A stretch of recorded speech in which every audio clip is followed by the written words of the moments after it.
What's going on, guys? In this video, I'm going to be talking about SA165 and why you've probably used it wrong. So, this part actually it used to be pretty hard to get, but you can actually get the Hasbro one on Amazon for like 10, 15 bucks. So, very affordable, very easily accessible.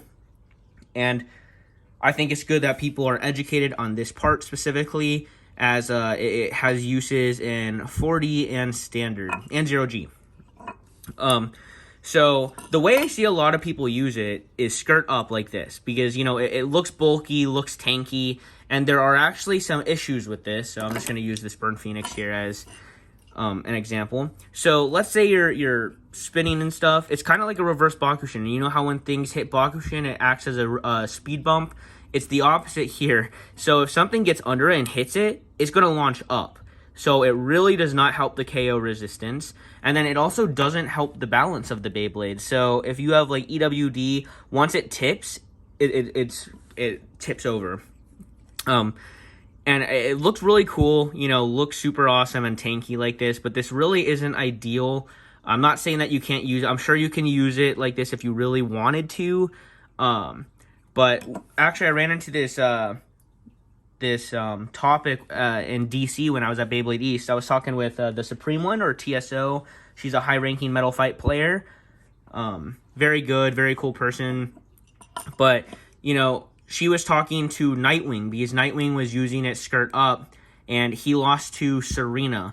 And I told him, hey, if you do skirt down, you probably would have won. And he was like, what? And TSO didn't really know. She thought it was best like this, so I had him flip it over. And yeah, he won. Now I'll get into why. So in attack mode, I personally always use it in attack mode. When I first started 0G, that format, I was using it like this. So in standard, I would use it in attack mode. But when I would play 0G, I would use it in this mode until I saw LA. I think it was Shindog. They were all using it skirt down still. So I started doing that, and I won 0G the other on Saturday. So, but the reason skirt down like this is so good is because, as you can see, it still adds quite a bit of weight and defense, but at the same time, it adds a lot of LAD.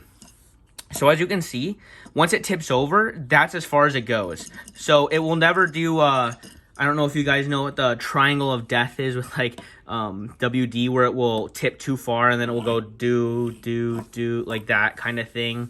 Where it will, and then it will just die. It doesn't really do that with this. As you can see, it kind of like it doesn't do that. Once it slows down, it just kind of rides on the edge of the track of the SA165. And the other thing I also noticed, this helps the KO resistance quite a bit. So obviously this combo will get yeeted if you're going up against a strong attack type. But with this, there's nothing to stop it. We had multiple times on Saturday where people are using skirt down, they would get hit and you'd hear it hit the stadium floor and it would stop it and keep it in the stadium. So yeah, that's why skirt down is really good. It doesn't affect the stamina. In fact, it helps the balance. It helps keep it upright. That's the main thing. If you take anything away from this, skirt down helps it stay upright. It doesn't get knocked off balance. So yeah, I hope you guys enjoyed that. There's not really a good way to demonstrate it, but yeah, just take my word for it and test it yourself.